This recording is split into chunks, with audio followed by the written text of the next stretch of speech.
करके घर से जो रहा है। फिर द्रौपदी बोली गाढ़े में कूटी सारी बहो में हरी जातो हसे हम बोल बनाही तू बहिनी बहिनी कहबो हम ना तो बहुत फिर जोर बनाही सावन में तोहे बांधे बदे जोरई फिर ताल में बोर बनाही पुरुषन लेकी छोरी आईबा जे थोड़ी सोरी जाई पर फल बनाही।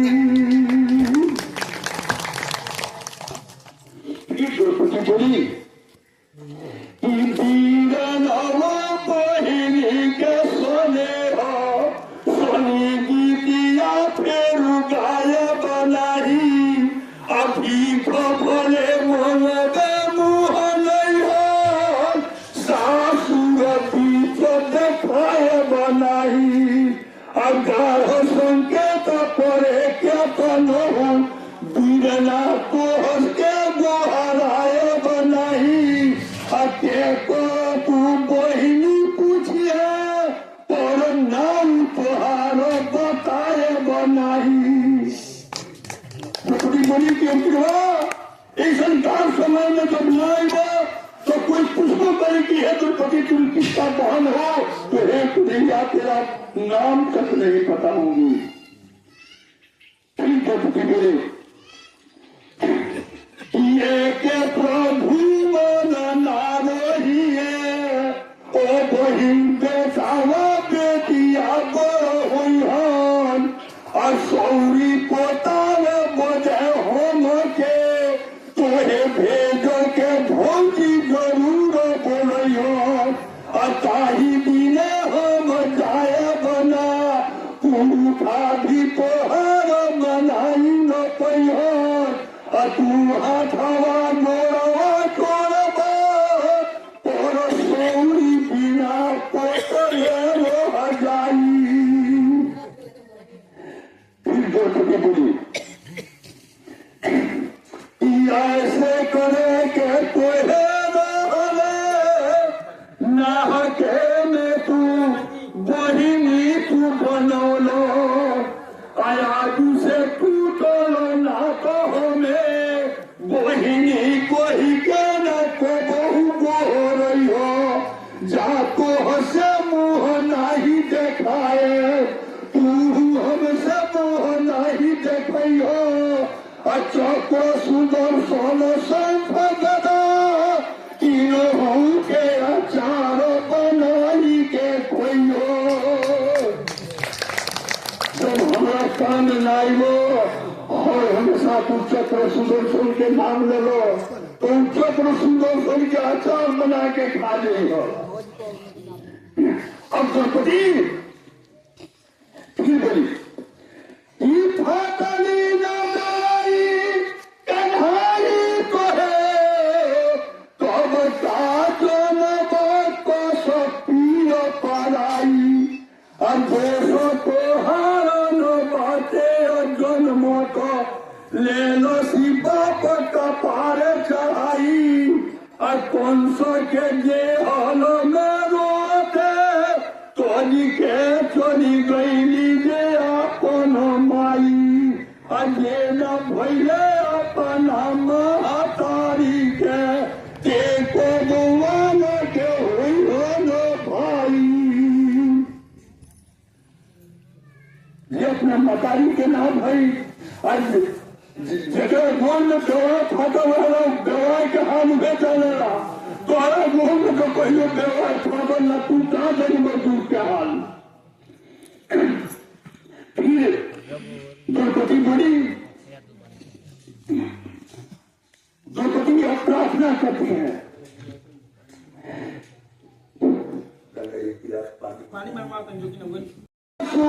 कृष्ण मुरारी गोप सखा गोपेश्वर द्रौपदी वीरन की बलिहारी अशोक दुशासन तात्पर्य हे होरी जे करो तू करो बोरा खावारी। द्रौपदी प्रार्थना भगवान से करती है कि माते देर करो कंधा भैया, अब मेरी लाज बचाना है। कौन सुत हनुमान नगर बस्ती की, यहाँ के जनता जनार्दन की, यहाँ की ब्रह्मज्योति की जय जय श्री सीताराम। अब आइए,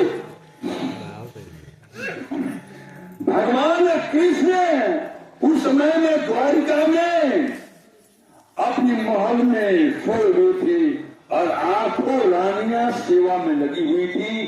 किसी ने तेल लगा रही है, किसी ने देह मौताब रही है, किसी ने चौर डोला रही है। उसी अवस्था में द्रौपदी का क्रोध पुकार भगवान कन्हैया के कान में पड़ा।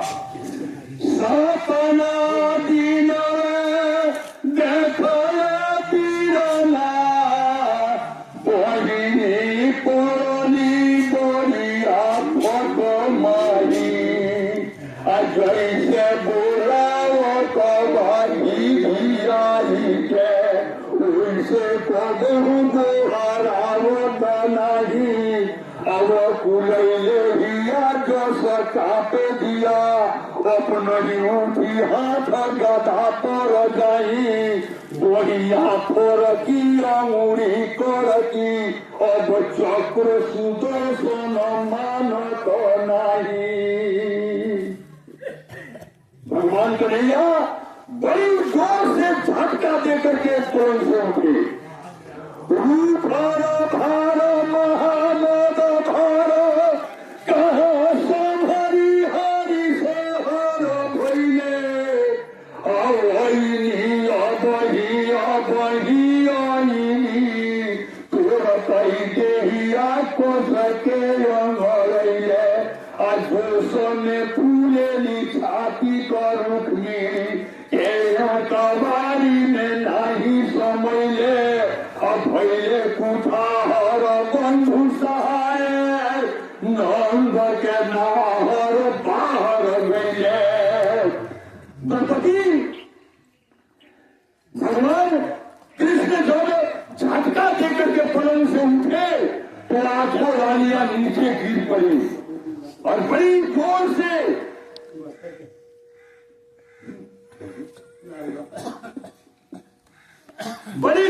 रुक्मिणी ने बोली, क्या उनका क्या हो गया? दौड़ करके जा करके भगवान कन्हैया के दांत पकड़ ली और भगवान कन्हैया बोलते हैं, हे द्रौपदी, हे मेरी बहन, मैं आ रहा हूं, मैं ये कुबेर की भंडार का साड़ियों का गांठ तुम्हारे पास भेज रही हूं, तुम चिंता मत करो। लेकिन द्रौपदी फिर आम पानी से बोली कि हे भैया, दुशासन के 10,000 हाथी का बल है, ये कुबेर की भंडार की साड़ियों को खींचने में थोड़ा सा भी समय नहीं लगेगा, खींच देना। भगवान कृष्ण फिर बोले, अरे तुम थोड़ा सा मत घबराओ, मैंने गोपियों को साड़ी तुम्हारे पास भेज रही हूं। लेकिन फिर द्रौपदी बोलेगी, भैया एक शासन के 10,000 हाथी का बल है, ये गोपियों की साड़ी खींचने में कितना समय लगेगा? भगवान बोले कि हे भगवान, तुम थोड़ा सा मत घबराओ, मैं तेरे पास अपनी पीतम्बरी को भेज रहा हूं। ये पीतम्बरी को खींचने वाला इस पृथ्वी में कोई फायदा नहीं लिया है। अगर वैसा होगा तो मैं इस पृथ्वी को तुम्हारे खातिर में मैंने दिगंबर भेष धारण कर करूंगा और इस पृथ्वी को उलट पुलट दूंगा। वैसा होगा तो एक मान, लेकिन तुम घबराओ मत। जब भगवान कृष्ण ऐसे कहे और दौड़ गए, दौड़ते हैं तो पद प्रयाण नहीं, ज्यादा तौर पर भगवान कृष्ण ने सोचने लगे कि अगर जूता चप्पल हम पैर में लगाएंगे तब तक मेरी बहन का साड़ी छूट जाएगा। अगर देह में वस्त्र लगाएंगे, जामा पहनेंगे, तब तक मेरे बहन का साड़ी पी जाएगा। फिर मकुल धरेंगे, तब तक मेरे बहन का साड़ी पी जाएगा। भगवान उसी प्रकार से दौड़ गए बड़ी जोर से। गरुड़ में बैठ करके इंतजार कर रहे थे कि भगवान कहीं जाएंगे तो मैं अपनी पीठी पर लेकर के तत्काल पहुंचूंगा। लेकिन भगवान सोचने लगे, अरे गरुड़ पर मैं बैठूंगा और गरुड़ पूछेगा कि प्रभु जाइएगा कहाँ, तब तक मेरी बहन का साड़ी पी जाएगा। भगवान गरुड़ पर भी नहीं बैठे, बड़ी तेजी से आकाश मार्ग में चल दिए। राम के बन समान उड़ाना भरे न भई न भचीरे, अब भूमि से मारे नहीं को फाला न तो बैले आकाश नदी को तीरे। अजाई के पूछे खगेश कहा, प्रभु जैब कहा कोहले बड़ धीरे। हाँ द्रौपदी द्रौपदी द्रौपदी द्रौपदी।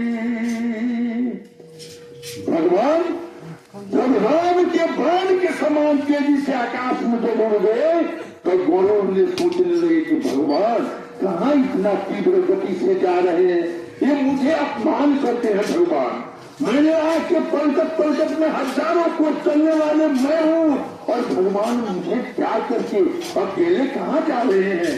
गरुड़ भी भगवान के साथ में उड़ गया और आकाश मार्ग में जा करके भगवान को पूछ रहा है कि हे प्रभु आप जाइए कहाँ जाइएगा। भगवान कृष्ण ने बोले कि हाँ द्रौपदी द्रौपदी द्रौपदी। फिर गरुड़ ने कहा, कोहर गरुड़ मोरा पीठिया संभारी धर, चारों पाख मारी के आकाशो गवाई दे। छोटी मोटी करई के गिनती करत नहीं, चोचन से मारी चांद सूरज के हटाई दे। आया मोरी तो कूड़ो बचो कोन में लिए हो, आया भी तो जवानी बचवनी हाथ खाई दे। अबीना काके पुत्र जो बचनी हो कन्हाई प्रभु, सोनो घर में दो पोती के पास पहुंचाई दे। गुरु ने कहा कि हे प्रभु मैं वन में गए द्रौपदी के पास पहुंचा दूंगा। तब तक उठाओ रत्ता के बिको तो रखे, बिको तो पारो थके नथिहारे, अपारो तो धर्म के धर्म खरा, स्वदेव विचारे विचारे। अपाचू लखे जब द्रौपदी के, द्रौपदी पीरना के रोहिया के निहारे। आई लगे पकबाई लगे, न हिले न बोले पुतुरी जैसी खारी।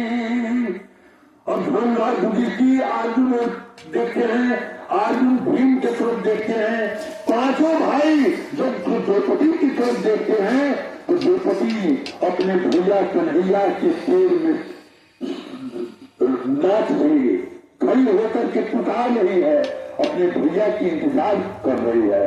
तब तक उसी समय में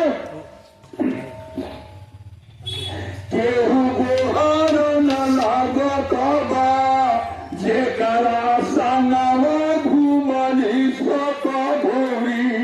अतोले दुशासन बात भइले, छोर से छोर की मछरी जो ससुरी। रावण से बची गईली सिया, भाषमासुर से बचली फेरी गौरी। भैल बड़ा अजूत नभ में फहराई न पीत पछौरी। जब दुशासन ने द्रौपदी की साड़ी पकड़ने को चाहा तब तक भगवान कन्हैया की कमरी आकर के पहुंच गया। द्रौपदी का सारी नाव पकड़ा करके भगवान कन्हैया का पिकम्बरी पकड़ा गया और दुशासन खींचने लगा। खींचते खींचते साड़ियों का ढेर लग गया।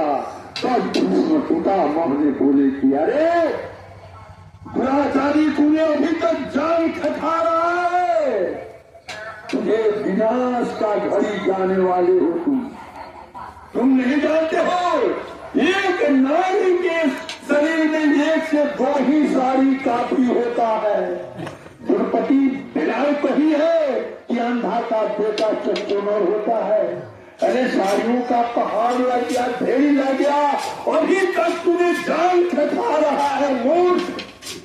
जब भीष्म पितामह ऐसे कहे तब तक दुशासन ने हार गया। सारी टूटते टूटते हार गए और मूर्छित होकर के गिर पड़ा। तब तक दुर्योधन जब चल रहा था उसमें गंधारी थी। गंधारी माता दौड़ी हुई आई और द्रौपदी वहां पर श्राप देने लगी कि जब तक ये दुशासन का खून से मैं अपनी जुड़ा को बांधूंगी। भीमसेन वहां पर प्रतिज्ञा किए कि जब तक भीम का जंगा नहीं तोड़ूंगा तब तक मुझे छतरी नहीं कहे। तब तक उसी समय गंधारी दौड़ी हुई आई और बोली कि हे स्वामी, इस रात को अनर्थ हो गया तो प्रभु को समझाइए, उनसे माफी मांगिए। वो जगसाला में तो भगदड़ मच गया। दीन का ही गधा हेक रहा है और जगसाला में मांस गिर रहा है। जगसाला काश नाश हो गया, जग विध्वंस हो गया। आप रूठी हुई पतों को आप मना लीजिए, लेकिन द्रौपदी को बुलाने लगे, लेकिन द्रौपदी जाती नहीं है। फिर भी धृतराष्ट्र से बोले कि अरे पुत्र बधू, तुम मेरे पास आओ, तुम मुझसे मांगो, कुछ मांगो। लेकिन द्रौपदी बोले कि हे पिताश्री, अगर आप देना चाहते हैं तो मेरे पतियों को जो दास भाव में है वो दास भाव से मुक्त कर दीजिए। धृतराष्ट्र बोला कि और मांगो, लेकिन द्रौपदी बोली कि नहीं, अब मुझे कुछ नहीं चाहिए। धृतराष्ट्र बोला कि अरे तुम्हारा धन संपत्ति हार गया है और 5 भाइयों को तुम लाओ, लेकिन बोले कि नहीं, छात्रायणी का एक भगवान से दूसरा लेने का अधिकार नहीं है। ये नियम का एक ही भगवान मांगना है तो मैं इससे दूसरा वरदान नहीं मांगूंगा। लेकिन धृतराष्ट्र बोले कि तुझे मांगने का अधिकार नहीं है तो मुझे देने का अधिकार है, मैं दे सकता हूँ। तुम्हारा जितना वक्त धर्मराज युधिष्ठिर ने जितना धन संपत्ति हारे हैं, सारे धन संपत्ति को आपस हम कर रहे हैं और दास भाव से मुक्त कर देते हैं। जय श्री राम।